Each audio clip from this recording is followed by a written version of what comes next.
Alhamdulillah wa salatu wa salamu ala Sayyidina Muhammadin wa ala alihi wa sahbihi ajma'een. How's everyone doing? Assalamu alaikum wa rahmatullahi wa barakatuhu. Everybody, welcome back, welcome back, welcome back. Haven't seen your faces in a couple weeks. How's everybody doing? What's going on?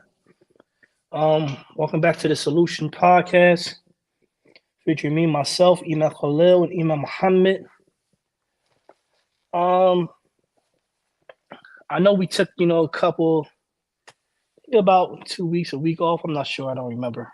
But I think the last one we did was after Ramadan. After Ramadan, I think so. But we're back. We're happy everybody's tuned in, locked in with us. We appreciate you. For those who are new coming in, please, once this is over, like, subscribe to the page, inshallah ta'ala. We'll really appreciate it. Get us in the algorithm.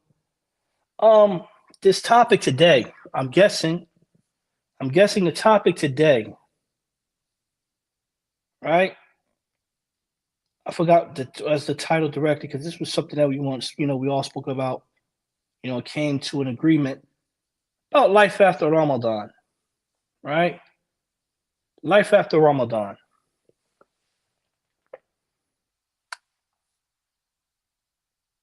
How is this important? Why we wanted to talk about this, right? Life after Ramadan. Just to speak briefly, we know the month of Ramadan. Allah subhanahu wa ta'ala says in the Quran, O you who believe, fasting was prescribed to you as it was prescribed to the people before you, so you may gain taqwa. So you may gain taqwa. So the intentions of Ramadan, for one, we know it is a pillar of Islam. Is a pillar of Islam. Well, Allah subhanahu wa ta'ala, the Prophet ﷺ said, forgive me, the Prophet ﷺ said that our religion is built upon 5, which is the Shahadatain, the Salat, Zakat, Sawm Ramadan, and making Hajj to the house of Allah if one can afford it. So Sawm Ramadan is the 4th pillar of Islam. So for one, we know that it's, the fasting of the month of Ramadan is obligatory for us because Allah subhanahu wa ta'ala said so in the Quran. Then the Prophet ﷺ said it in a narration. And the purpose of Ramadan is for us to gain taqwa, right? To bring in what we have obtained during that beautiful month of Ramadan and bring it into the future to come. Such as fasting should be easy for us because it's something we are doing for 30 days straight, 29 days, inshallah ta'ala, sometimes. Could be 29 or 30 days. So fasting is something that we was practicing.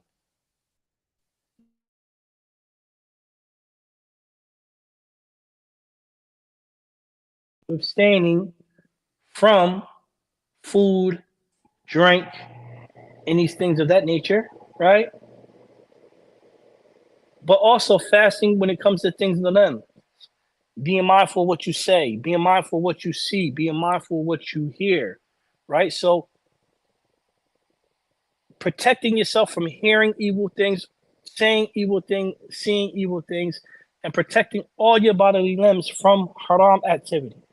Even the things that is halal for us outside of the month of Ramadan, such as engaging in sexual activity with your wife or your husband.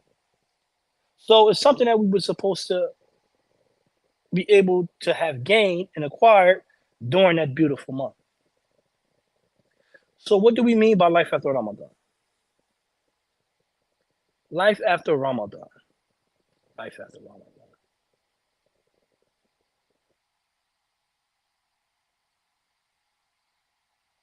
I put a post up myself, about a week ago. I want to say about a week, right? About a week. And it said that it seems as if we couldn't wait for Ramadan to be over. for Ramadan to be over?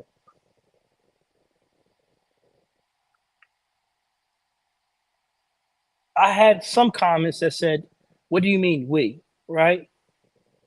Or not I. You know, we have a thing of taking ourselves out of the equation if, you know, we say it doesn't apply, let it fly. But when I say we, I'm speaking of the ummah, a lot of us in the whole.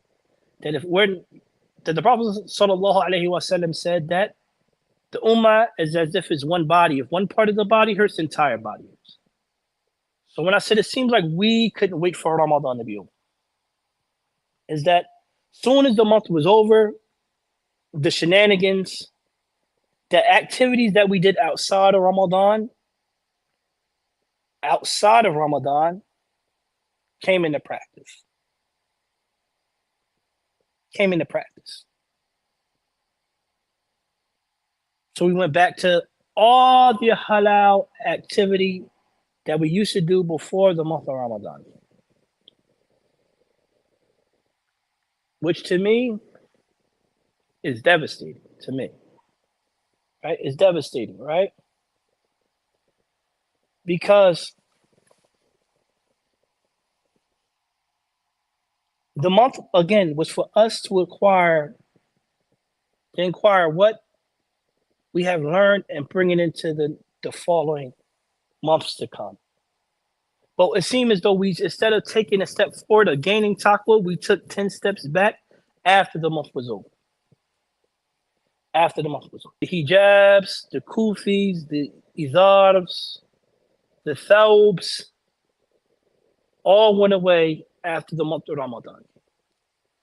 It was even to the point where some of, you know, the posters I had, not posters, forgive me, what is it called, man? I gotta, people help me out. On my news feed, on Facebook, on my news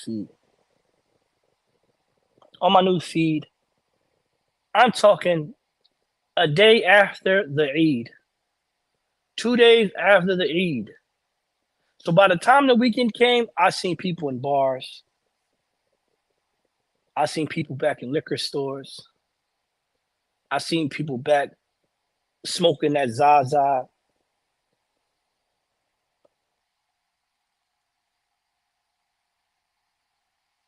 So the step that we were supposed to take to get closer to Allah subhanahu wa ta'ala, it seems as if though we took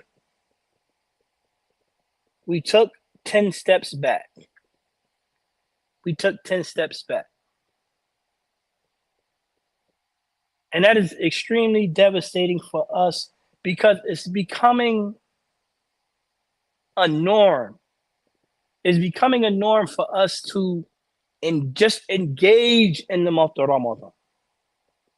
Where the Prophet sallallahu alaihi wasallam once said in a narration that the only thing that people will get out of this Ramadan is starvation and thirst. And it seems as though that's what majority of us got out of it. Just hunger and thirst. Because as soon as the month came again, we dived headfirst right back into shenanigans. Headfirst from the 24-foot diving board, headfirst without, you know, putting your arms out, just diving, splash, hard splash, splash, right into the water. After we were stained from the drinking, the smoking, the quagmiring. Anybody who watch Family Guy, you know what quagmiring is, right? Don't bite my slang, but being quagmire, you were stained from being that. So as soon as it was over, as soon as the weekend hit, oh man, you turn right back to sexy red and right back into little dirt. So it makes us question, right? The Prophet sallallahu alaihi wasallam said, "Innamal a'malu binniyat." These are based upon intentions, right? And everyone will get what he intends. So what is our intentions? I don't know what anyone else's intention is, but by the zahir, the outer aspect of what we may see, you know, which we are quick to say, oh, don't judge me, only Allah subhanahu wa ta'ala can judge me. A'udhu billah. May Allah subhanahu wa ta'ala protect us from them type of phrases or having that type of statement come off your tongue and have it in your heart to even feel that way, right? That from the outside looking in, it would make people feel as though that it's a uniform, right? Wa alaikum salam wa rahmatullah Hanif. That is a uniform, right? That you put on your uniform when this month come, right? You put on your uniform, bang. Let me see my thobes. And you can tell, sometimes you can tell somebody ain't used to freaking thobes. Abdul Mujeeeb got to be petty. Mr. Petty Draws is here. So I know when somebody ain't used to wearing thobes. I go outside and look at you, and I see that the crease is all in the throbe, right? If it ain't got the crease mark in the middle that you have to iron, you hold the flap over, have to iron it, and then it opens up and you got a little crease right there. Okay, boom. Or the sleeves, right? If it's a fresh throw, boom. But you got the wrinkle dinkles at the bottom of the throw with the creases in it. That means you need to take the time out to iron it. So I know you're not used to wearing this because I know I'm not going outside with my throw wrinkled, right? Even though my companion Abu Muhammad, he wears kufi to the sides like Gaddafi used to wear. He be having his kufi to the side, the big African kufi. You know what I'm saying? He freak his stuff like that, but I don't do it. Abdul Mujeeeb don't do it, right? But I know when somebody ain't used to wearing thobes, right? Your thobe is wrinkled, right? You got the skinny jeans on underneath your thobe, right? And it's still, it ain't hemmed. It ain't. I could just tell this ain't you. So you went got your little thobe from Islamic place. Because a lot of us ain't, the official ones. If you're in Philly, you going to the ones where that joint your size. Go to Islamic place, throw your little joint on. And what's the new style out here now, Abu Muhammad? Oh, everybody wearing the turbans. The shawal, they're wearing that, right? Got it wrapped up. Everybody, got that. That's the thing, right? Boom. The skinny guys, they go get the qamis, right? They go get the qamis and still have their skinny jeans on. I could tell it's a uniform. It's a uniform. It's something you put on, or not even a uniform. Is a costume. Can I say that, Abu Muhammad? A costume. That's what I always say. A costume. It's a costume, right? So you got your costume on for the month. You go get the basic books that you have, right? Especially if you take from a particular minhaj, you go get Soullutionz, 7 conditions of La ilaha illallah. What's the other good book?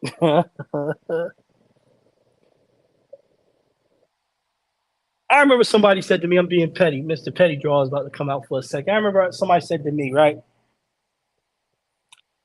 They was like, yeah, I had to sit down with this brother. Brother asked him a question. Yeah, after he said the Quran, he recited something else out of the other good book. And I said, what's the other good book? What is this other good book?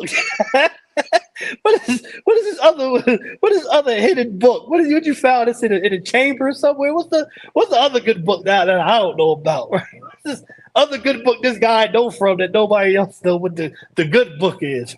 Right? The Prophet's Prayer described by Albani. By Ameen, that's the other good book.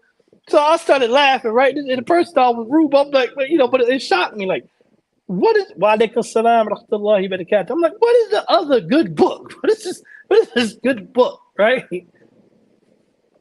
So you go by, right? I guess that's the other good book, the Soullutionz. That's the good book right there, right? Like Abu Muhammad said, the Prophet's Prayer described. Forgive me, I don't know the title. Forgive me, y'all. Right? What's the other one that they get? Aqidah Tawasitiyah. Aqidah Tawasitiyah. I don't even think people get that anymore. I don't even see that being pushed like that no more. Hey, but well, I don't even see it being pushed like that. They pushing Sheikh Uthaymeen's explanation of Ulumatul I'tiqad by Ibn Qudama al-Maqdisi, rahimahullah, yeah. Are they pushing that now? Sheikh Uthaymeen's explanation, though, his explanation is it's full of the it's full of tashbih and tashsim. A'udhu billah. You May know what Allah I mean? protect So that, us. But yeah, so I was like, so now you got them books, and you got to get the Noble Quran. You got to get the Noble, right? You got to get the Noble Quran. So they got that's their 4 books they go get. Boom. Or the other good book, that's Ramadan is like the February for the Muslims. It's like what is Valentine's Day for the Muslims? That's when marriage is in the air during the month of Ramadan. it's a I thought you were saying it's a book called that. Oh no! I'm saying in general. When Ramadan come, I want to be married. I want to be married before the month of Ramadan or during the month of Ramadan, so me and my husband can fast together. So that's like that's the month of February for the Muslims, right? So now you got people saying the rights of the husband, how to be the good wife. Oh, those books. You got to get those books during the month of Ramadan. They don't talk about the rights of the husband. The Right. the rights of the husband is like Father's Day. You get a tie or a pair of socks. Oh, you get a pair of socks. You get some archive socks on to wear with your soul. So yeah, and then boom. So then after Ramadan come, and then we want to show what we're reading every day. A'udhu billah, right? We got to be mindful of that, of constantly showing our acts of worship. Right? Allah subhanahu wa ta'ala warned us of that. فَوَيْلُ لِلْمُصَلِّينَ الَّذِينَ هُمْ عَنْ صَلَاتِهِمْ سَاهُونَ. Right? Allah subhanahu wa ta'ala warned us about, this showing off our ibadah, right? So we have a tendency of doing that. Then boom, after Ramadan come, Sexy Red back out. Sexy Red back out. Sexy Red is back out. Lil Durk is back out. Right? So that's why, me personally, to a degree, I wasn't even shocked about what happened at the Macedonian Eid because doing before the month of Ramadan. Lil Durk fasting Ramadan every year. Oh, he fast, right? He fast, right? He did his thing. He wasn't even putting out no songs or nothing. But alhamdulillah, may Allah subhanahu wa ta'ala guide him and aid him, inshallah ta'ala. And continue to guide him, man. But this is what we do. You know what I mean? So then once it's over, we're back doing what we're doing. So then it shows that what did we gain out of this beautiful month of Ramadan? From what is apparent, and not all of us, because some of us had the right intentions of the month of Ramadan, right? And get sad when it's leaving, right? Get sad when it's leaving. But for masses of us, what did we gain? What did we gain? Because soon as it's over, we back out there head first. You're back in the streets. You back in the bar. You back in the club. How? What did we get? Besides hunger and thirst. Allah, may Allah subhanahu wa ta'ala protect us. Anybody else want to add their quarters in? I think it's different angles to look at what happens with, Ramadan with Muslims, because everybody's on a different darajat, everybody's on a different level, and some levels are higher than others. Some of the stuff that you're speaking of, the description, if you were to characterize those individuals, many of them weren't praying before Ramadan. They weren't really practicing. They were acknowledging themselves as Muslim, but they weren't practicing. For others, the next level, if that person, and during that month of Ramadan, comes, and usually the person is fasting, abstaining, and they're going, elevating, to their next level, regardless of their level of practice. It's kind of like you want to constantly encourage people. So you try to capitalize off of the energy that they're displaying at that moment, and that's from the perspective of an imam. Most of the time, most imams, the ones that's involved in their community, they know who's getting on, who's not, so on and so forth. However, the one thing that I always think about and I constantly keep in mind is that man who killed 99 people. You know, he was looking for a way to make Tawbah. You know, after a while, you get tired of killing, you know, or you get tired of doing whatever it is that you're doing, and you're looking for a way to, you know, to turn your life around, you know, and, you know, you're going to do it with whatever you got in front of you. It's like, you know, like a person that's in a prison, they want to escape. You'd be surprised what a spoon will do for you. You know, how you could dig yourself out of a building with a spoon, you know. And so, you know, case in point of that being mentioned, you know, people are going to work with whatever they got that's in front of them. Now, the problem that you find with most people is that they're worshiping basically on emotion. It's like you're on an energetic emotion. You know, like when your iman is up, it's up. When it's down. You know, type of thing.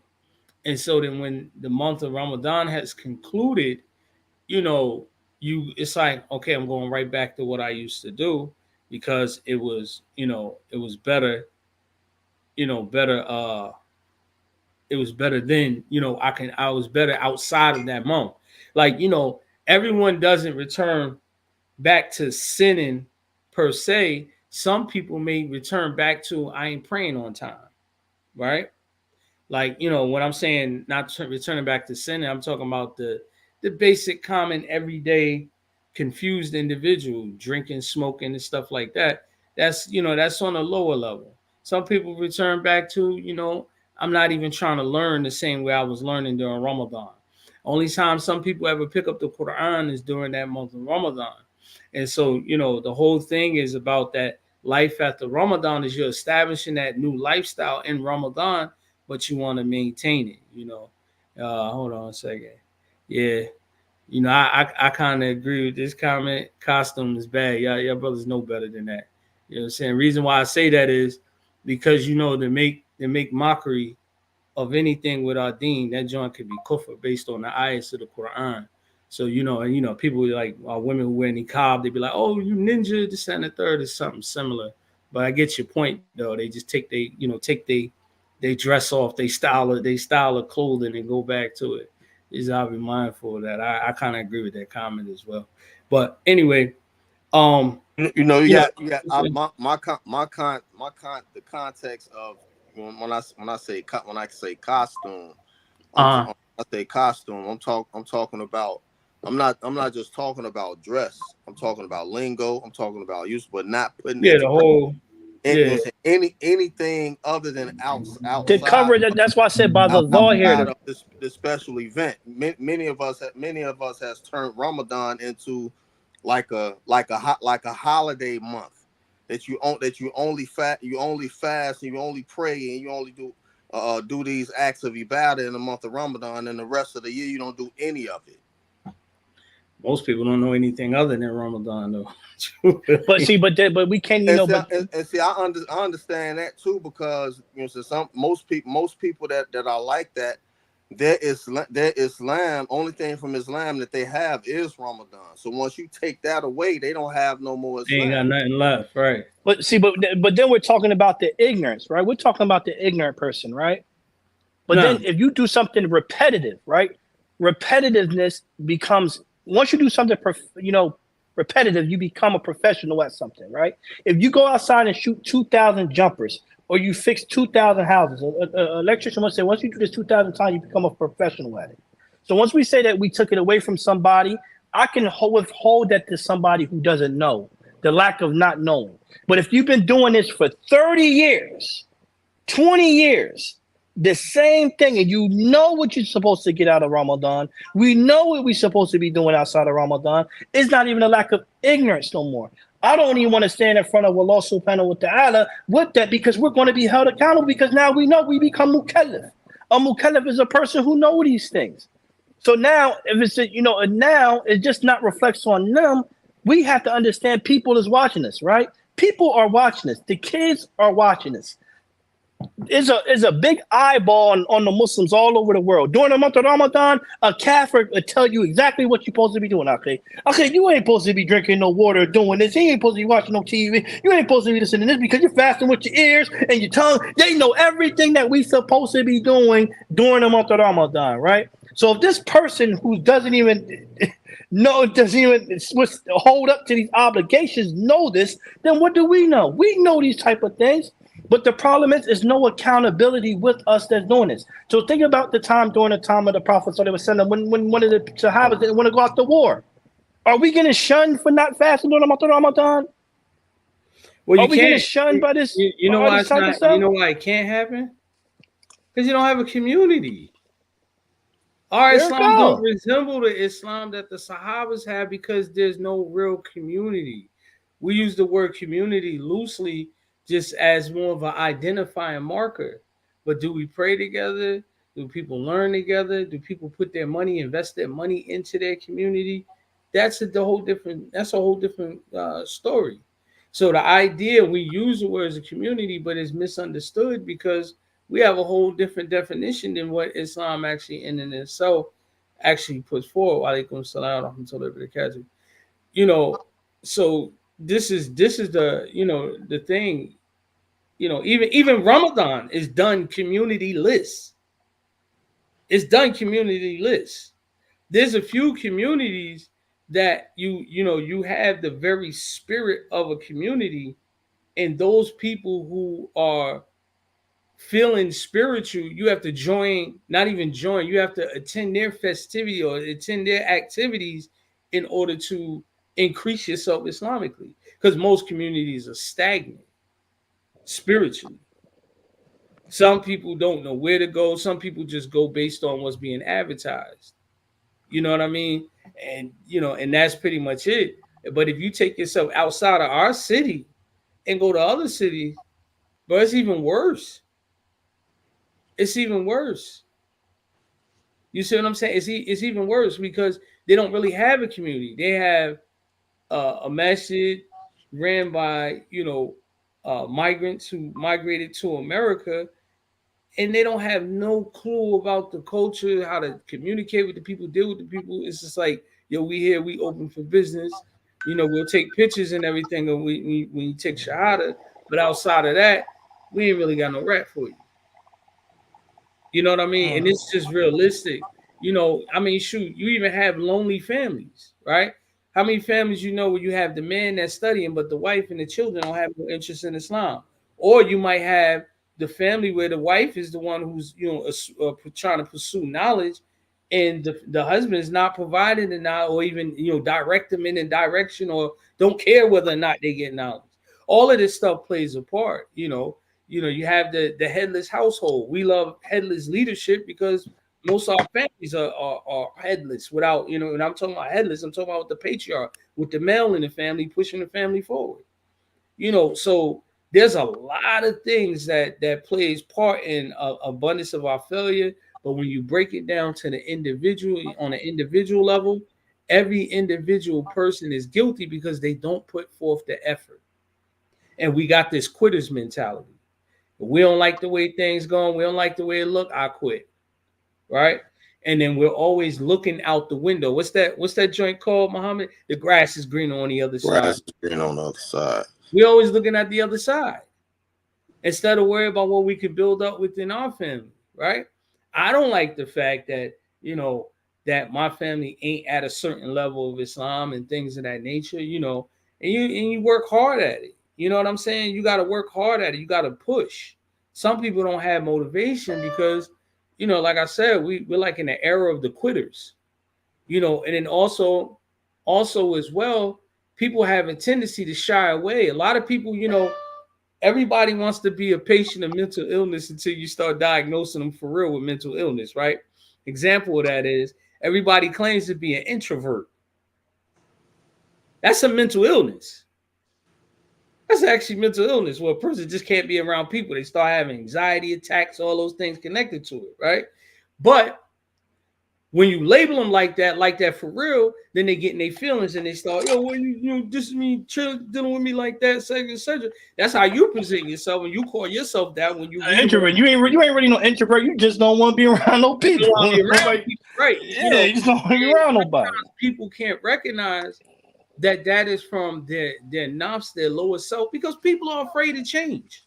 Right. That's how most people don't change. They, that's the biggest. If you ever look at the Black American community, that's one of the biggest strikes we got against. We don't like to change. We make fun of people who try to learn Arabic. The only way you're going to really learn Arabic is to use it as much as possible every day, all day. Sometimes you might have to use your little broken English and Arabic. We make fun of that, but I know a lot of people that struggle with it. And now they fluent speakers of Arabic, right? So, everything that, and for the masses, the people that's not engaged in it, we always got that, ha ha, you a clown, look at you, yada, yada, yada. Everything is all about the, about the ha ha, I'm gonna laugh at you business. So this is something that is constantly a regular practice thing. We make fun of and we're afraid of what we don't understand. And a lot of us don't understand Islam, so we tend to shy away from it. You see what I'm saying? So, now life after Ramadan, when you're in Ramadan, you don't care about all that. You like, man, I'm fasting for Allah, etc., etc. You want to feel that brotherhood, that companionship, that sohbet, right? You engage. Right after Ramadan's over, you back to it again. And unfortunately, our youth, you starting to see, they're a reflection of us. The youth behavior is a reflection of us. It goes to show you that we're lacking in some areas, that we aren't doing the right thing in certain areas, right? So, that's some of the things. Now, how could we get better? There's a lot of things we can do to get better. What are some of the basic fundamental things to do? That same energy you had during Ramadan, you keep that outside of Ramadan. And that's the thing I was saying, that fasting was for us to get closer to Allah subhanahu wa ta'ala, right? That's the factor of the beautiful month of Ramadan, right? No. The beautiful month of Ramadan, right? Right. So that's when it goes back to what I was saying. Like, I don't know if people got on during when Abu Muhammad came on, but I even said it, these are based upon intentions. And a person will get what he intended. So what is our intentions? What is our intentions? Because when something becomes so popular, because look at what a lot of times you see. Oh, people want to go to the most popular place to pray. Oh, they're gonna be there. It's like 30,000, 20,000 people there. So now we're doing the thing what is most popular. We don't want to. Some of us don't want to feel left out. And the city of Philadelphia, which I love, it has its pros and its cons, right? And its pros is that you can feel free to be a Muslim. Look any type of Muslim you want to be. You can feel and look that way. But as the cons is that due to us being able to have that comfortability, is no accountability once we go outside of something, right? I would love to live in a place where you can look Muslim, be Muslim, feel Muslim. Anywhere you go is a place to pray. Alhamdulillah, a lot of us don't have that, right? I'm going to read this comment for us, and we can all go into having seen the Muslims in the Black communities in the 80s. They were more dynamic than any other community. I don't understand what happened from that point. They were ahead in their grassroots because it was said that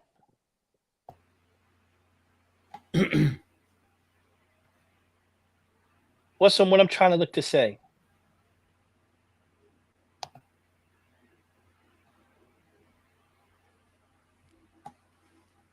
Men, we make easy. Hardworking men make easy times for people. Easy times will have us create weak men.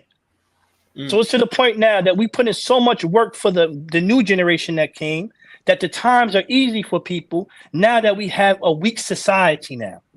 Well, we have a weak society now due to the people before us. Go ahead, Abu. I'm sorry. I was a teenager in the 80s, and I seen how the Islam was in the 80s. So the thing is, in the 80s and in the late 80s going into the early 90s, Islam was about movement. It was about doing stuff, putting in work. I mean, it was like so many things going on. I mean, in the '80s, to where people was more conscious, and you look at the atmosphere that was happening during that time. You had different things, different things that the Muslims was battling with. You had people coming out of the Nation of Islam. Some people still struggling with the Nation of Islam. You had the Imam War of Deen Muhammad community. I mean, to where you had Muslims. They had been Muslim like 15, 20 years, almost 20 years. They still praying in English, reciting their whole salat in English, not even learning the Arabic. Um, dressing in the dress of the Sunnah, the Shawwal Kameez, the Izar, the Thobe. You know what I'm saying? It was frowned upon. It was the era of suit and tie, and the box kufi, or the knit kufi. You know what I'm saying? You had movements that was like really active in the community, shutting down drug spots, actively giving dawah in the community. People was educating. Muslims were not only educating non-Muslims, but they was doing service in the community. You know what I mean? Pretty much, what I'm saying. They still kind of do it now, like with um, feed. You know what I'm saying? Passing out food, feeding the homeless, and stuff like that now. But in the '80s, this was something that was done every day, not just on Friday, on Juma, or on Sunday. He was doing it every day. The Muslims was active in the community, helping the neighbors around the masjid. You mean, to the point to where when they seen the Muslims out trying to change something in the community, the people that's in the neighborhood, the neighbors, the non-Muslims, they was involved with them and helping them, because it was about bringing peace in that area and removing whatever riffraff that is plaguing the community, or plaguing the neighborhood at the time. I remember on 75th in Chicago. So when Masjid al-Qadir was first established on 75th and Constance, on 75th and Constance, and El Haqqani Center was on 75th and Llewellyn. During that, during that time, the Muslims, they had addressed the aldermen in that area to try to like shut down the liquor stores between that area, between 75th and Jeffrey, and 75th and Yates. The first the actually 75th and Stony to 75th and Yates. You wouldn't be able to find a liquor store until you get to the other side of Yates Street. And then, the gang banging that was going on, there was no graffiti. The gangs had stopped putting the graffiti up, to where, if you didn't know what was in that neighborhood, if you didn't know what's in that neighborhood, is because there's no gang graffiti up. You know what I mean? So it was different in the '80s, going into the '90s. Now in Chicago, crack cocaine didn't nobody really sell no cocaine until '91. So that changed the dynamics of the neighborhood a little bit. So the work that had to be done, and that was being done, it was a lot more harder, because of the situation that the community was facing. You know what I'm saying? So um, so that's so I understand. During that time, it was more being grassroots was more important. Being active in the community was more important than just looking. You're here, but you're not doing anything. You mean that's what it was. You're here, but you're not doing anything. So even with Farrakhan, them on 73rd, they was on 73rd. They on 73rd and Stony Island. You mean in that neighborhood, you had Sircon City, and then on the other side, what they are, you had, I forgot that neighborhood for 71st Street Strip, but they was actually active in that community as well, on that side of Stony Island. They wouldn't come to Avalon, as far south as Avalon Park, but they still did effort and work right there in that area. So even though some of us, a lot of us didn't agree with their methods, or agree with their methodology, but they was noticed, and noticed in the community. Let You me know what jump I'm in saying? with you. All right. Now, think about this, Muhammad, and Saleh too, and everybody listening. politics and activism always changes. A lot of things you're talking about is some of the leftover remnants from the was it Black Power movement, right? You know, with the Panthers and the BLA, all them different groups. As the 80s shifted, the focus was on having that knowledge of self and, you know, and self recognition. Okay. Now, there was uh, a, a counter movement that was against that. And that was when everybody was coming in and saying there's no racism in Islam, et cetera, yada, yada, yada. Right. And a lot of people started to give credence to it and embrace it because it was coming from uh, a Muslim who they identify as the real Muslim from the Muslim lands, right? And so that that influenced that way of thinking. However, as it pushed, it shifted the dynamics. Now, some of the other things that also shifted that affected, even like how we practice Eid and things of that nature to this day. We were having this discussion before where Muslims would come together for their Eid, and then we would break out and go be with our families. That was almost like the time, you had big dinners. You can go to so and so house, this family. If y'all live next door to each other, y'all plan a big family gathering. Now the focus, as you started having these festivities, was it started becoming an identifying marker for all of the Muslims to be together, right? Which the people that are engaging in it, there's no problem in it, but there was another intention behind that joint, which was, hey, let's show all the numbers that we got to our politicians, our local politicians. Look at our big gathering. Look at our day. You see what I'm saying? So it took like a lot of the essence out of it sometimes because, we have to like learn the true way of doing things, because a lot of this, when I'm talking about what we're referring to right now, a lot of this was left over what Malcolm started, right? Remember, he had two organizations. He had the organization exclusively for the Muslims, and then the other organization which included the Muslims and the non-Muslims, right? Now, all of that started happening, and people, there was no like a successor to carry on Malcolm's methodology from a Muslim perspective like that. So people started to, and maybe I should stand corrected, because Imam Jamil and the other groups, I'm not going to discredit them. They were implementing it as much as possible, because some of the parting words of Malcolm was that you need two things that will help Black Americans in America, is Islam and a nationalistic approach, right? Making your Islam part of your everyday culture, right? And it will help you grow politically. But I think we kind of like dropped the ball on that aspect. But anyway, as it grown, now, and because things are done more ritually than where they actually know why they're doing it. The Sahabas knew why they were doing things. And people who took on that same mantle as the Sahabas and follow in that manner, like not only do they put in action and do amal, but they also have an element. They have knowledge on why they do these things, right? Like you ask a person about salat, most person, when you start like going into fiqh and things like that, people be like, man, I know my salat already, right? And when they say they know they salat, what do they mean? I know how to recite the Fatiha. I don't care about tajweed, right? That's usually their approach. I can recite it. I know a couple surahs.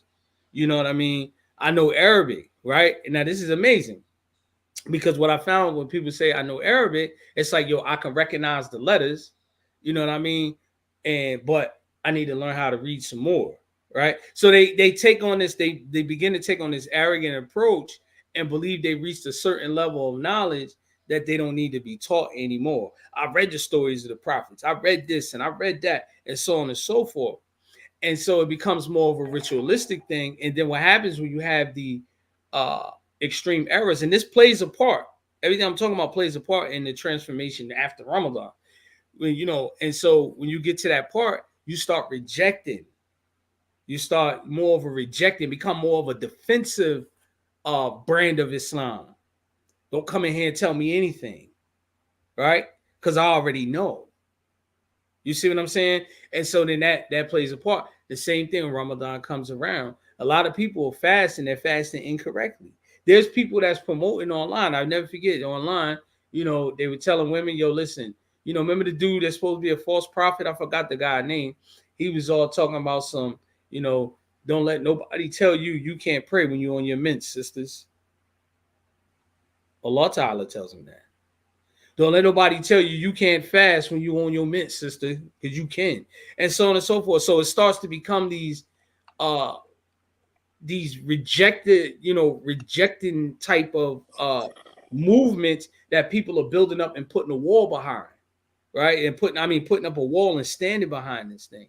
So it affected the transition of the community life and your everyday practice of Islam. And so most people too, that same defensive attitude is they come in and they be like, yo, I bought all the books, the popular books, whatever book is popular, I bought that. I read that already.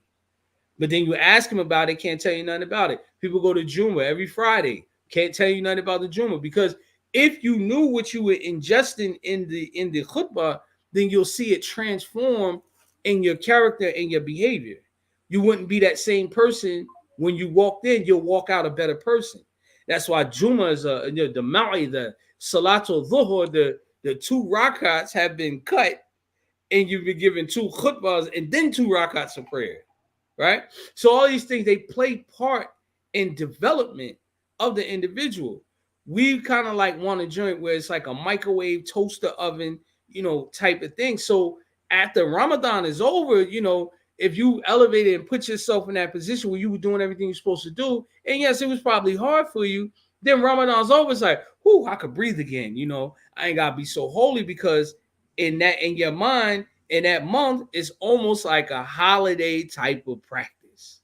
Right? That's what we were saying. That's where we're getting at. I gotta be on point for Ramadan, but any other month I can mess up.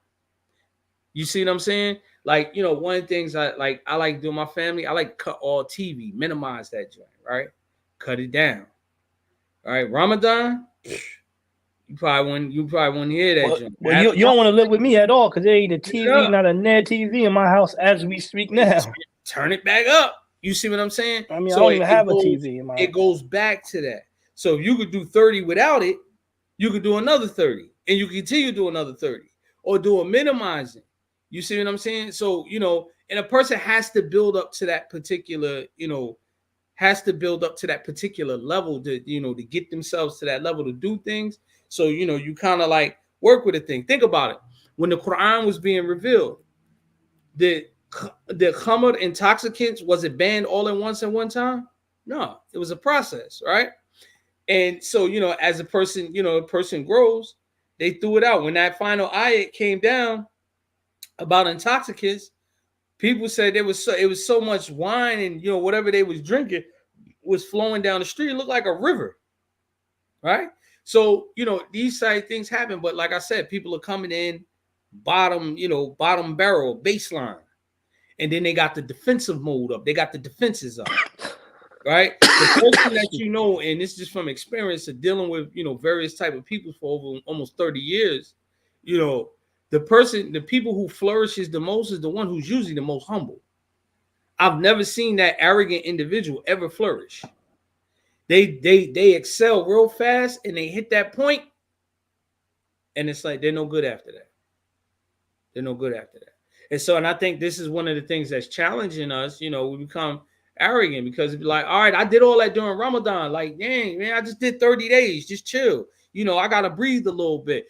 I am human. That's what we like to say. I am human. I have faults. Right? And so then that's part of that defense mechanism that I'm talking about. You putting up those defenses. And when you're putting up those defenses, what happens? You start making excuses. That's the nafs. The nafs loves the excuse. Excuse doesn't satisfy anybody except the one who's telling it. Most people look at you like, yeah, all right, man. All right?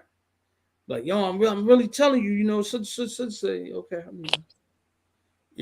So this is the thing that, that's playing part with is countering or hindering the transformation. You know what I mean? That's what it is. This, that's what that was. Hold on 1 second. I'm gonna add a comment. Put a comment up here. See what y'all got to say. So it's the plan to one achieve more togetherness as a community, and two take the things out of Ramadan such as fasting, completing the Quran, studying the seerah of the Prophet ﷺ and the attributes of Allah. Is out here. We're doing the effort. We're teaching. We making these things available. Allah subhanahu wa ta'ala said he would not change the condition of the people till they change the condition of themselves. Right? Mm-hmm. So at the end of the day, you have to give your own self a reality check. You got to check yourself. You got to check your intentions in the beginning, the middle, and the end. The beginning to what are you doing it for? And the intention to the change. Am I changing? In the middle, that's the middle. And at the end, did I fulfill my goal? So we have to check our intentions with these 3 steps. Now, the problem is that we don't, as Imam and Khalil said in the beginning, that, accountability is something, and change is something we're not used to doing, right? And one thing I'm gonna tell, say what you just said, Imam Khalil, which was good about the TV. When you ever really ask somebody why they need TVs in their house, or the noise, they need the noise, is because we're not good with living with ourselves. It's the same thing of starting with change. We're not good living within ourselves. Can somebody really sit right now in a place where it's full quietness without any distractions? Without any distractions. Can we do that? Some of us got to be around the shenanigans. Some of us got to be around all this loudness, this chaos. We have to be around that. A lot of us aren't comfortable even living in our own skins. We don't even know what we want to be. Identity crisis is something that's been plaguing the United States, the United States, for a long time. It started with, I think it was my generation, right? When I was a kid, about the peer pressure movement. You remember that, Imam Khalil? Well, Yeah, that's watch who you want. The peer pressure. Watch who he be with. You trying to fit in. All that stuff. All that stuff comes into identity crisis. We don't know who we are. And when I mean not identifying yourself by a particular Christian, I'm Muslim, I'm this, but who are you really? Can you look yourself in the mirror and say, I am this, I am exactly who I am. I need to do better with this. I need to do better with that. Can you ask somebody? If you ask a lot of us, right? Especially guys, the main thing, men, we ask them when we're in relationships. If it's things you had to change about yourself, tell me some things you have to change about yourself. Mm-hmm. Certain women won't tell you. What do you mean? You got to love me for who I am. You might be jacked up. Love me for who I am. Now, I'm a dog. I lie. I cheat. I rob, and I smoke a little crack here and there. You want to love me with that? You want to love me exactly how I am? No. So we having problems with saying, what is our problem and how can I fix these problems? All right. So we got to start with ourselves. What is my problem? What is this? We have the remedy. It's out here. We have the Quran and the Sunnah of the Prophet sallallahu alaihi wasallam. We have the cure.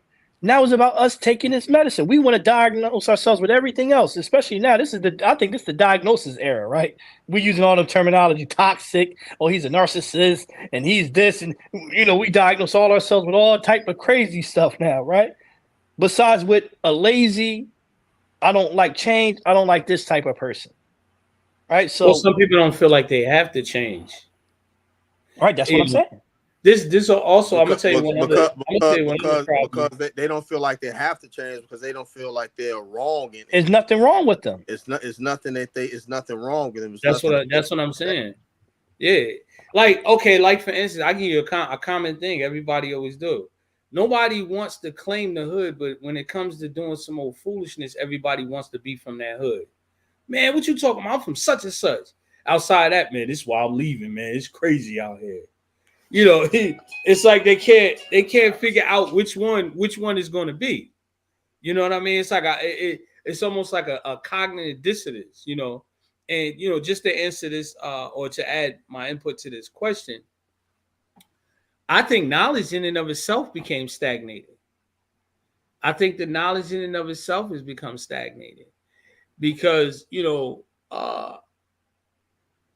knowledge used to be able to take you and build you up to a certain point, And some of the worst people I know used to yield to knowledge. Now there's no yielding to knowledge.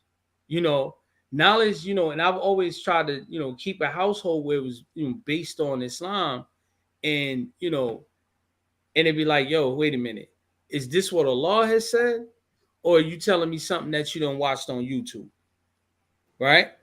I've always, always tried, and it's getting harder. I gotta admit, it's getting harder and harder, harder and harder to deal with it because of the level of Islamic implementation, right?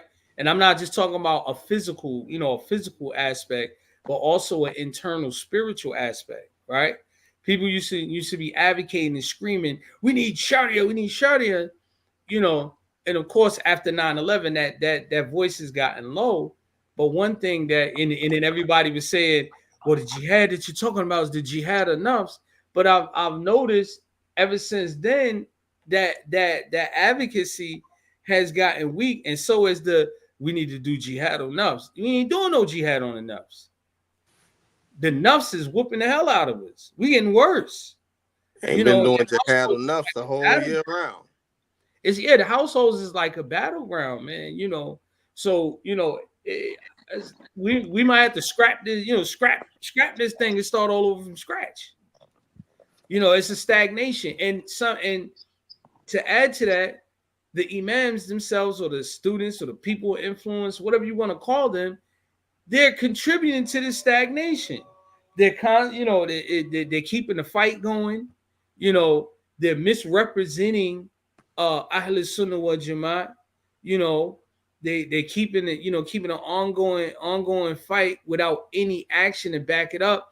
Because when you advocate for one thing, that becomes the only thing that you focus on. Right now, the Muslim community in America is divided by Iman, Islam, and Ihsan. Right? I ain't say the sciences. I said the American Muslim community is divided by Iman, Islam, and Ihsan. You have some people, the only thing that they want to argue and talk about is Aqidah, right? It happens all day. Matter of fact, it happens with us. We'll start off like, yo, what's this, such and such, such and such. Yo, what's that book that, what you said, Aqidah Wasatiyah? We poking fun at them, but that's the lane. That's where it all starts at.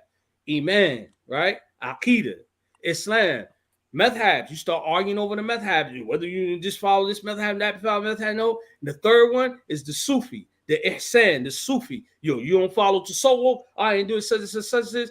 But that hadith is one hadith, and it's a mutaakhir hadith, a latter hadith just before the demise of the Prophet ﷺ. How in the hell did we take it and divide it up? And that's where we only work at in our Islam, and we don't care about nothing else.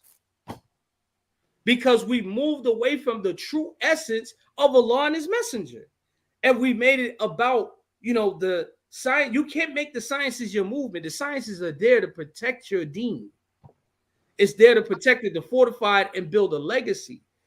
All of these things. So it brings about a stagnation. So therefore, what happens? Your political insight becomes short because the only thing that you can think of politically is your Aqidah.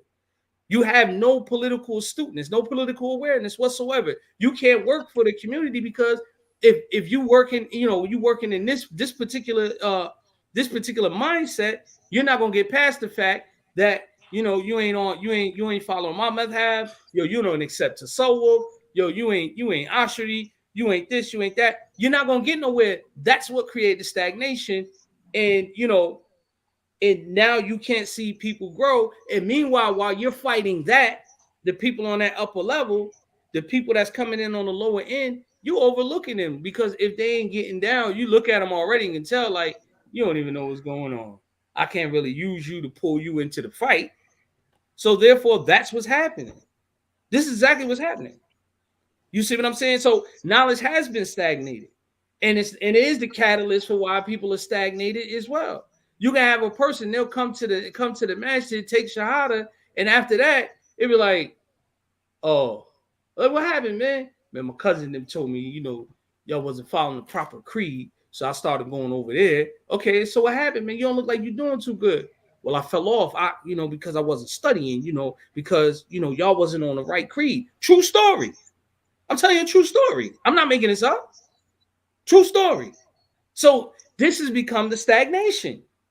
We believe that we doing something, we building, we making a movement. Everybody's gonna have all of the proper everybody's gonna follow the right method, and you make that the center, the focal point, you lose everybody. But if you make it about the divine prophetic behavior of the Prophet ﷺ, and establish within your enclave those schools and madhabs, I promise you it'll come out a lot better. But it's not working for us. It's breaking us down. It's tearing us apart. It's making us stagnant. Our weak people, have nobody to turn to. Think about this. This is a point of Sirah with the Prophet ﷺ in Mecca. The first hijrah wasn't to Medina, it was to Abyssinia. That was the weaker Muslims that didn't have the protection, the same protection that the others did that stayed behind in Mecca, which means if they can't be protected, it's a possibility they could be broken and they go back over to the other side, right? Because the thing is about you have to protect your weak. And the way that we protect our weak in today's time is being there in order to disseminate and call them back to the prophetic path of the Prophet Muhammad sallallahu alaihi wasallam. That's what's happening. We have to be able to teach them properly and not give them an Islam that's stagnated. I love the metaphor, the metaphor that the Shaykh he uses in Siraj al-Ikhwan when he talks about the ulama al-su, the evil scholar. He said that they're nothing but a boulder in the middle of the stream. They won't let nothing out, and they won't they won't let water out, and they won't let water pass. They're just in the way. So it causes a stagnation. So then when you leave that, then Iman, Islam, and Ihsan. Now I'm gonna give you the other peripheral stagnant parts. Marriage. Everybody's a love guru. And most of the stuff that I hear from most Muslims when they're talking, it has nothing to do with Allah and His Messenger. That's the new thing right now. The love gurus is the love new guru thing right now. Right? So you have that. You had the jihadists at one point, right? Always want we gotta fight jihad, all that stuff. But if you look at in the full spectrum of the Prophet sallallahu alaihi wasallam, all of these compartments was part of Islam at one point. But we done broke them up into compartmentalized Islam, and so therefore, where you find that's what you're gonna be on. That's what you're gonna be on, and that becomes your deen. And you don't have a holistic approach towards Islam, but rather you have a rebel and a fighter's perspective of Islam. And our weak continues to get weaker, and so we drop the ball. That's where I end at. Y'all want any closing remarks? Want to keep going? Keep going. No, I'm done. but you gotta look at too, it's a big generational gap, right? So when I hear y'all talk, like my older brother era, my uncle's era, like I always look at it as it's two generations, then it's like my generation, like stuck in the middle, everything. Like we're like the middle child, right? Mm-hmm. And then it's a younger generation, right? So when I think of like my mother, and it was a generation of love, and you hear the songs and the things of what's going on, and it was so much about caring about people, right? Right. Then you think about your generation, my brother, my older brothers, my older sister generation. It was about the uplifting, like you said, the acquiring of knowledge. Like it was just critical thinkers back then, right? You heard songs just such as self-destruction, and like you said, what you said, knowledge itself era. You just think about even just in the music, it used to be 3 verses, right? An average song was 5 minutes, right? My middle generation, I think the ball was dropped somewhere getting to us, and we was kind of staggered somewhere when it came. So we had to figure stuff out. But then you have this newer generation is the generation of the scamming, right? You see so much of what's the next thing, what's the next movement, what's this, let's build this. It seemed like everybody's trying to pull the wool over someone's eyes, right? So now you have this attention span of the youth where they can't hold an attention span more than 2 minutes and 30 seconds. 2 minutes and 30 seconds, the average young person can't hold their attention, right? 2 minutes and 30 is too long. That's why if you look at the average, and this is the science, scientific proof. If you look now with songs, how long are those new songs now? You get a verse and a hook, and that's it, right? The attention span of the average person is this, and the knowledge that they're acquiring is mainly to get over on something. This is why you see these new YouTubers. I could do that, but it's just about feed into my BS, feed into my BS. It's into this new scamming era, and somewhere we got to make it cool again and fun again to want to gain this type of knowledge, right? But I think we dropped the ball so much now with the young people, they don't even care about learning anything. They don't care about going out there and experimenting or trying to figure things, even their creativity, right? How many Spider-Mans came out? Now, I'll say this. No. I mean, we moved away from tradition because the first teacher of all children was always their parents. Right. We moved away from that. Especially Black Americans. Reason why I'm saying that because at one point we were so we were so against trusting the system that we was like, yo, we're gonna homeschool our own children. Well, now, like I said, school takes preference over the dean now. A person will be ready to put their kid in jail or whip him like a slave, if they don't get up and go to school. But if they miss Fedger, it's like, boy, just get up. You make it up later. So, you trust it and you put in a system, and the school system is only for programming. I think it was Thomas Jefferson who said that, school system is only, in order basically like to make workers. It's for programming. So whatever they force you to sit there and listen to, our parents, that's what you're gonna believe. Or if they send you to school, some, I know the Muslims in the past, they would counter the information that they were learning by telling them the truth. Now we ain't got time for that. We don't have those kind of conversations with our kids. Only thing you tell children now is, use birth control, wear condoms, get a job, and you better be thinking about what school. You better not have no babies until you get out of school. That's advice now. That's advice. So there's a big cultural shift. See, it's a big cultural shift, and the more, and the Prophet ﷺ said it. One of the signs that in the time is the removal of knowledge, right? Well, and this time now, in regards to like the advice of wearing a condom, what I'm saying, fornication is more encouraged than marriage. So ain't nobody. Exactly. That's why ain't nobody really trying to get married. I mean, and I don't even think the condom fornicate. I don't even think the condom thing is being pushed now because that goes against the agenda. That means it's man and female. That goes against the agenda that's being pushed now. They want you to be him, her, it, will, that, them, over there. What do you identify yourself at? That. Or up, identify. That's the new thing now. Now that's what I mean when I say that that Americans are programmed to believe lies because what is the agenda being pushed now, right? The big agenda that's being pushed now is what the first gay president had pushed, right? Same-sex marriage, all of this stuff. You're identifying as a man. You're a transgender woman, transgender man. Some people, some saying that they was born this way. All of this stuff, and they promoting it in the schools. This stuff is still a part of programming, not just the regular programming, but programming to believe lies, so that when still sends their kids to school, when the truth is being spoken, the truth is frowned upon. And guess what we do? We still send our kids to the schools. That's it. Biggest hypocrisy, biggest contradiction. And we still send them. I remember one time, one sister came to me complaining about this particular teacher.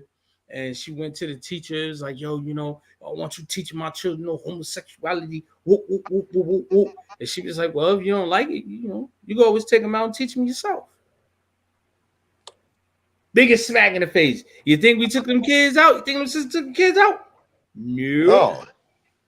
No, Nope. because you're responsible for teaching your children. They don't want responsibility. They rather their children learn from their enemy. And then didn't Malcolm say only a fool would send their children to be educated by the enemy? How you think Hitler took Educated by over? the enemy. How you think Hitler took over?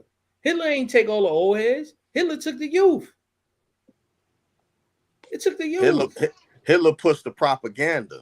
The same type of propaganda. He pushed the propaganda. And the society bought it. The youth. I don't want to speak on Hitler. I got different views of Hitler. But yeah, so I mean, life after Ramadan, man. All this stuff is relevant. Some people be like, "Oh my God, what does this have to do with?" Because if you're thinking like that, then you're not seeing the overall picture. You're not seeing the overall picture. Because a lot of these things that we're discussing leads to our systematic failure. This is leading to the systematic failure.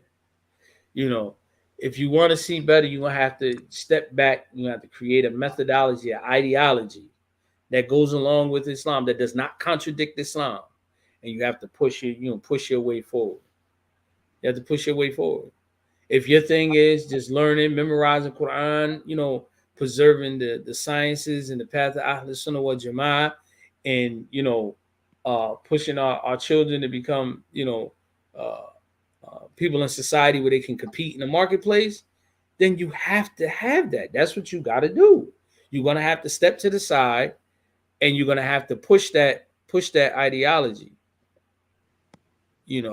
That's this is the thing that's happening. So I don't know, but I'm pretty good for y'all. Y'all want to do whatever y'all want to do. I'm with y'all. Hey, hold yo, on. you want to leave? I seen it, Muhammad. Hold on.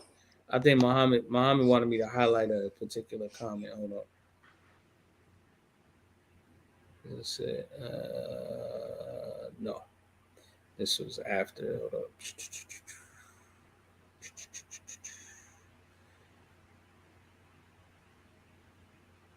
Was this one, Muhammad? You were talking about? No. The one. Couple of that. After that. This.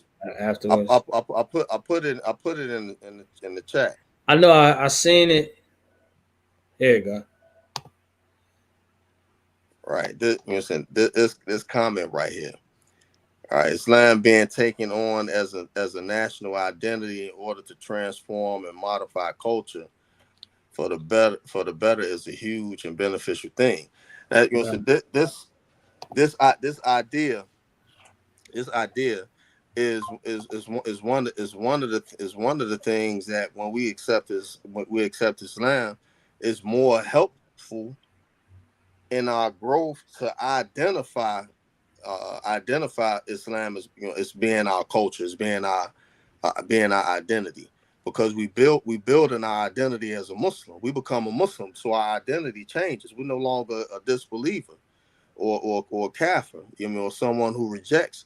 We're a Muslim now, so the behavior, the dress, the learning, all of that, all of that modifies into our growth. That's why if we go into the month of Ramadan, or go into every month and on Islamic calendar with the mind state to try to change something about us that we need to change every day or change every month, by the time Ramadan comes, then we're more focused on changing some things that we haven't put forth any effort to start trying to change yet. It's the motivation. We could use Ramadan as a motivation. If we look at Ramadan on a spiritual level, to where we utilize the sacred months in preparation for Ramadan, the month of Rajab, and then Shawwal, Shaban, and then Ramadan, and then you have Dhul Qa'dah, Dhul Qa'dah, Dhul Hijjah, and Muharram. Them the sacred months, and we just focus on staying away from the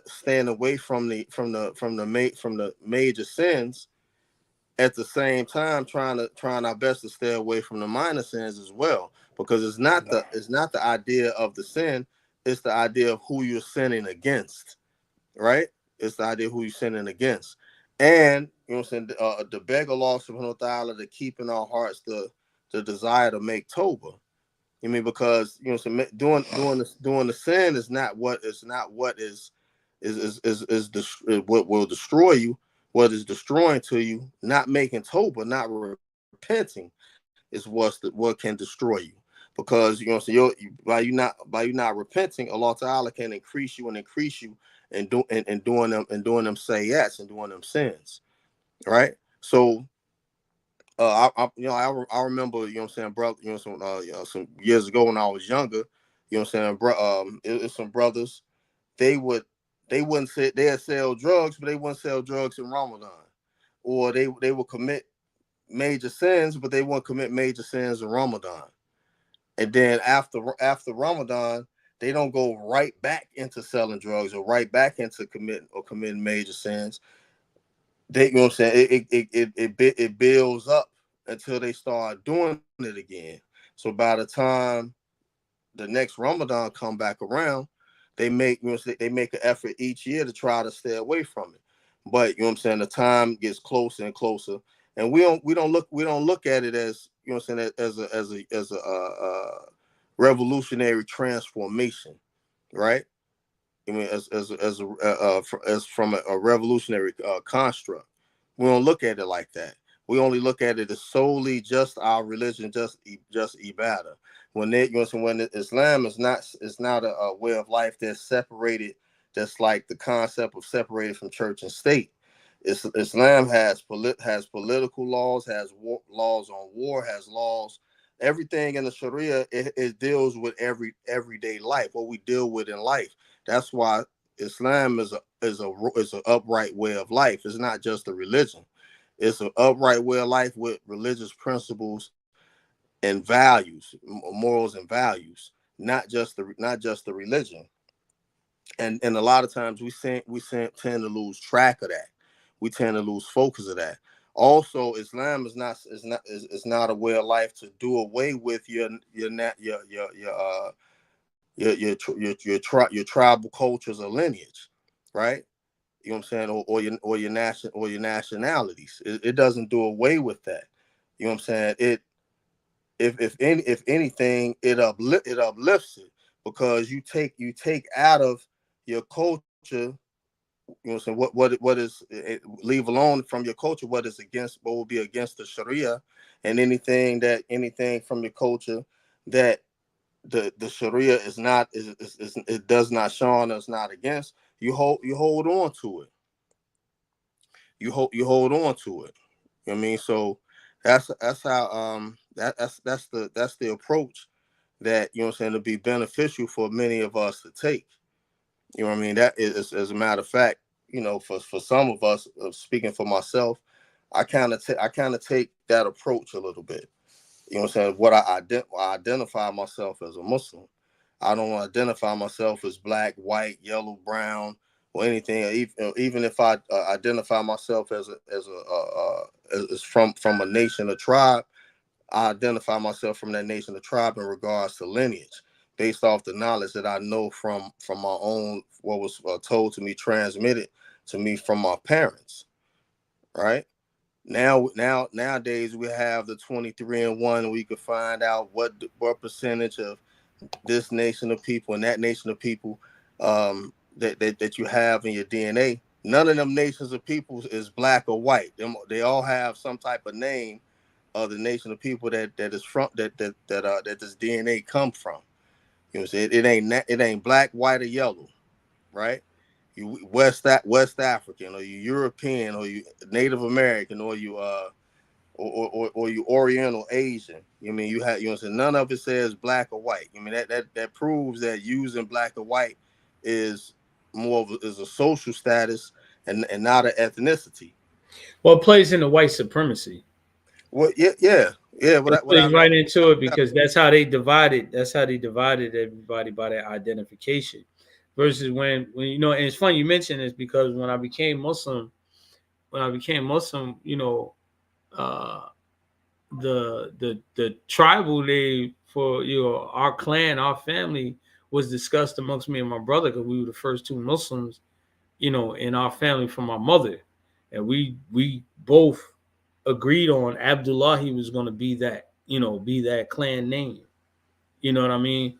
It was based on that, just like the nation used to have X and Shabazz, and the Moors would have Bay and L and so on and so forth. You know, it's no different. It's no different. It's something that's needed, man. It's something that's needed. You need the two to go together. The Moors will have three. That they have Oh, what was the other one? Ali. Bays, Ills, and Ali's. Yeah. Yeah. Yeah, so, but we gonna have to talk about nationality and Islam. We gotta talk about it because this whole thing we started drifting into that.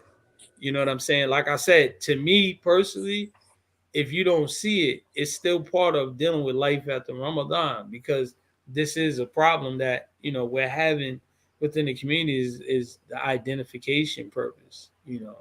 And I think that we need to have a discussion on it, Mom. I think it's time, brother. It's time. Think it's time? You think it's time? Yeah, it's time, brother. It's time. You know, but just there's something for the future. Maybe next week or the week after next, but it definitely need to be discussed, inshallah. Inshallah, inshallah. So, the Okay. guy include the comments, arguments, discussions. Now, I was just reading, Hanif's his joint. The new generation has fell into needing instant gratification to feel needed, wanted, No. and appreciated. But that really started in the shoot. I want to say the '80s, really. Right, that need for something, right? That need, because even with the movements in the '60s and the '70s, it wasn't the youth was going for needing; they wanted change, right? The needing for something, once the '80s hit, the coming into the gangs, right, was that there was a lack of family because due to the drug epidemic. So they needed something to come to because they didn't have that at home and they was lacking that at home. So I think that fell into the '80s, into the '90s, right? And we're just seeing it even more now, but even to a degree, like these kids don't even care if they need it or not, Well, right? even the gang culture stuff, it has changed throughout generations as well. I mean, like why come from gang culture is a generational thing, generation thing. You have some families that you know what I'm saying. You have some families they got like 3-4 generations of the same street tribe, and then you have some families you know what I'm saying their connection to their street tribe ended with their street tribe getting involved in politics. You know what I'm saying? Like the first mayor Daley, he was a gang leader, a gang leader of an Irish gang called the Hamburgers. When he got into politics in the 40s, in the 40s, him and his rivalries, you know what I'm saying? They got into politics, right? And it even goes before that. I mean, you had a street tribe called the Dagos, right? They was in the Roseland area. You know what I'm saying, south of 95th Street. So so you have like where I come from is like generations. Your family, you're known, you know what I'm saying, by the street tribe that your family is a part of. You know what I'm saying? Some people, their families founded these street organizations. So it's different there. You know what I'm saying? Like in the '70s, they in the '70s, the Bloods and Crips was formed and founded in the '70s. You know what I'm saying? That they called the Bloods and Crips the bastards of the bastards the bastards of the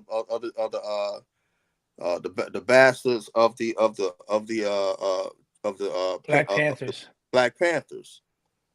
You mean the bastards of the movement. You know what I'm saying? So, and then you like, even when it was formed, you still had the Black Guerrilla Family and the BLA, the Black Liberation Army. You know what I But mean? that's why I said it was more about that. So I said by the time the '80s came, it became more of a need because of the other epidemics that that was revolved around what was going on in society at the time. Because you started losing families once these '80s really hit. You know what I mean? Like, if you really look into like the murder rates of the '80s in a lot of these major cities, I think Los Angeles at the time, like during the mid '80s, went up to close to like 2,000 and 2,000 and like 800 murders. You know what I mean? Same with New York City. It was in the thousands. You know what I mean? So people was dying in the thousands in the '80s. So, it became a need for wanting to be accepted because the home was being divided then. And, and there was a second generation of the welfare system too. You know what I mean? So it just became, a real thing of with the kids now. But as I was saying, like the kids now, if you really think the kids don't care nothing about being wanted or needed or anything of that nature. You know what I mean? It's just about what is this gimme, gimme, gimme. And that's for us again, strong men make easy times make weak men. Right. So now we're just seeing that our generation is becoming weak. We don't have any fighters. We don't have people that stands on something, that believe in something, right?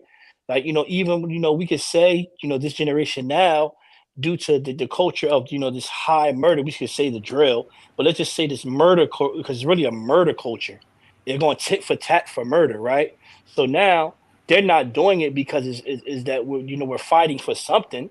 No, we're doing it because it's entertainment. It's something to do. It's something to do. Oh, you killed him. No, we're gonna kill him. Now we up the score. We up the score. That's not fighting for something. That's just doing it, for entertainment purposes. So now we're in a culture now where the kids don't care nothing about any of that. Is all in need. And that's due to us now that we had this thing of, oh, I want what my child had, I'm gonna give my child everything that I didn't have. Right. And most of the time it becomes something of materialism stuff. So we want to give the child all the best things, right? Even if they don't deserve it, right? I see Imam Khalil. I'm kind of gonna put you underneath the bus because I'll be cracking. I'll be like, bro, you got like 30 million jobs, bro. Right? Mm-hmm. This man go from one job to another. I'm a witness of this, right? So now let's say we have parents now that this man works all this. He deserves to have an iPhone 15 Pro Max with the Ultra watch. He deserved it because that man works hard enough to do that. Why your child got Fs and got an iPhone 15, you got an iPhone 8. He got LeBron James on. You walking around here with Vans on. This kid is failing all type of schools. You got to go up to the schools every single week to sign him, to reinstate him because he's getting kicked out. But he has all the things that you never have and don't deserve it.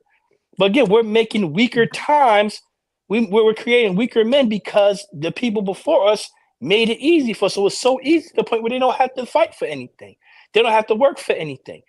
You see some parents, 40-something years old, still cleaning up. They got a 20-year-old child in the house, and you're still cleaning up after a 20-year-old child with a baby.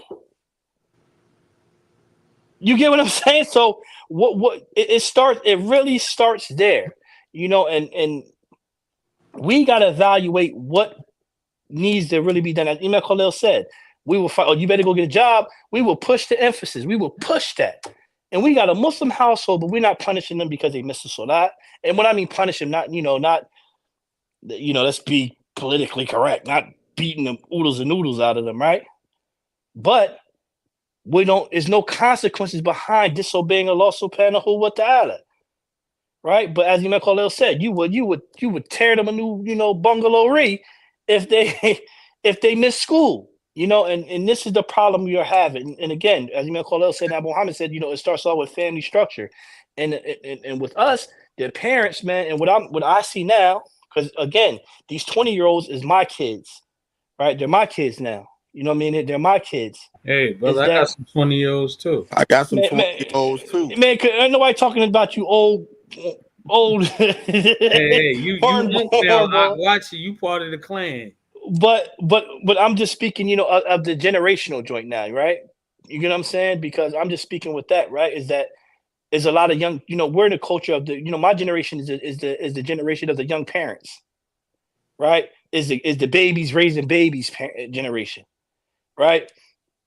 So now you got a 36-year-old woman who's still looking for love herself, and her daughter come in with little Bam Bam shoot 'em up and Bam Bam shoot 'em up friend. The mom on the friend. The mom on the friend. Whereas dysfunction to the fifth power, but You get what I'm saying? Her mom is on the friend. She's 35. She on the. How old is he? Oh, he's 23. She on the friend. can't save everybody. I can't. You know what I mean? So Just we give got to the look at it message like you that, feel. man. We got to look at it like that, bro. So of course they're not going to. They looking for love and looking for all the validations themselves. How are we going to teach it that? I mean, how are we going to teach? How are we going to teach anybody that when we're still looking for validation? Everybody's always looking to be validated somewhere. You're gonna be validated by Allah subhanahu wa ta'ala. But Allah promises you in paradise if you're a person that fasted in this dunya, nafil fasting, right? You know, there's a door in Jannah for the person who fasted, and he gets his name called out. It's such and such, he present amongst the people of Jannah, for they used to fast. So, it's a natural thing to seek validation, but the problem is what are we seeking validation for and from? That's where the problem kicks in at. You know what I mean? Like, if you valid, you consider valid when you disrespect somebody or when you violate somebody or something like that. But I mean the morals, but we got Islam now. And the problem is that, our people need to see Islam more.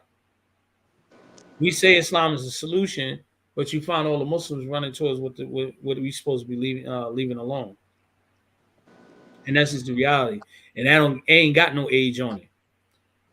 You know what I'm saying? It ain't got no age on it because Allah Ta'ala, the Prophet Sallallahu mentioned one of the most despised people that Allah won't even look at on the Qiyamah is an old zany, an old fornicator.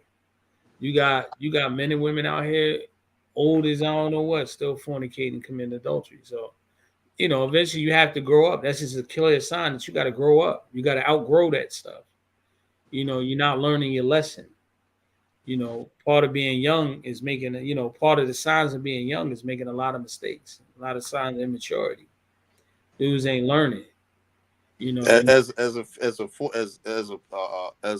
adult in their 40s and their 50s, it's not mistakes, it's choices. Yeah, it's choices at that point. It's straight decisions to do that. You don't have any excuses. After 40 years old, there's no more excuses anyway. You know what I mean? There's no more excuses anyway after 40. Definitely after 50. I mean, you should have been straight up matured and responsible and all of that. I mean, but you have people, their mind state is still teenage mind state, and they in their mid 50s. Yeah. So, all right, Quan. All right. Well, Been 90 inshallah minutes ta'ala, inshallah ta'ala. Everyone who's watching on YouTube, everyone is watching on YouTube. Nobody is watching on Facebook. I didn't even see any link on Facebook for the podcast. Well, But it's in the groups, but I don't yeah, know. I just tried to look in the groups, and I didn't even see them. Our advertisement was booty cheeks because we were missing a flyer. Yeah, yeah. So okay. it's all good though. I So, mean, yeah, think about but it. We still did like, good share, and organically. subscribe to the channel. Hit the notification bell. And inshallah, tune in next week, See next y'all Sunday, next Sunday. same bat time, same bat channel. Tune in to the Islam 101 after Juma on Friday on Juma. Tune in to the Maliki Fix series on Thursday nights at 5:30. know what I'm saying, hit the Oh, notification bell so we get all of the notifications when we post the classes and stuff. let me before I forget. Inshallah, this Friday I'll be up at Master Beit Khalik in Newark, New Jersey. Inshallah, I forgot. We ain't got fire on that either. Hey, you want to see what your wife just commented, huh? I ain't paying no mind. Excuses only sound good to the one who tell them.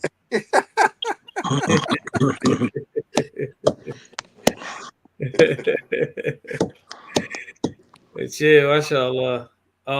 That's about it, right? So what's up with your class, man? Yeah, I was talking about it Friday. That I'm trying to see if because I go back to work Saturday, if I'm gonna do it Friday or Saturday.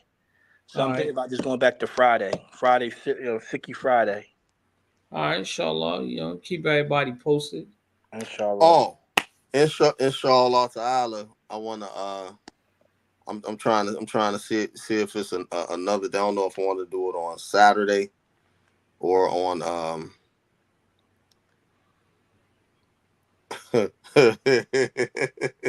on Saturday or on Monday. Going over to Soullutionz, text on to Soullutionz from Sheikh Abdullahi and the Sheikh who Uthman and Fodio to Qadam Allah bi rahmati Ameen. And you know, just go over different texts. I know one Thursday I did the Ma'rifatul Haq of Sheikh Abdul Qadir Dentafa, Allah Yahamahu. But you know, I wanted to start that back up, inshallah. Probably with Usul Tariqa or Tafriqa Baina Ilm Tasawwuf. I mean, that text and the Tahdib Ihsan Min Kasal Shaitan, because both of them texts are really together. Should be done together, inshallah. I don't know. I'm just probably some brainstorm and have discussion with you about it, inshallah. Inshallah. And Jamila, people have kids every day, B. You all right, right? All right, You inshallah. tough, right?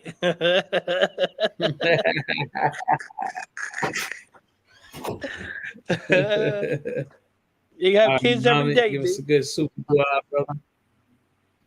اللهم صل على سيدنا محمد الفاتح لما أغلق والخاتم لما سبق ناصر الحق بالحق وهادي إلى صراطك المستقيم وعلى آله حق قدره مقدار العظيم. اللهم أهدنا فيمن هديت وعافنا فيمن عافيت وتوفنا فيما توليت وبارك لنا فيمن أعطيت وقنا شر ما قضيت فإنك تقضي ولا يقضى عليك إنه لا يضل من وليت ولا يعز من عاديت تبارك ربنا وتعاليك نستغفرك ونتوب إليك وصلى الله على النبي الكريم. ربنا آتنا في الدنيا حسنة وفي الآخرة حسنة وقنا عذاب النار. ربنا لا تزغ قلوبنا بعد إذ هديتنا وهب لنا من لدنك رحمة إنك أنت الوهاب.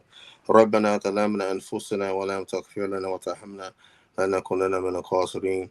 اللهم إني أسألك عافية، اللهم إني أسألك عافية، اللهم إني أسألك عافية.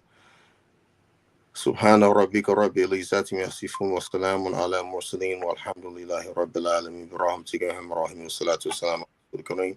سبحانك اللهم وبحمدك أشهد أن لا إله إلا أنت أستغفرك ونتوب إليك. السلام عليكم ورحمة الله وبركاته. Wa alaikum salam. Alaikum salam wa rahmatullahi wa barakatuh.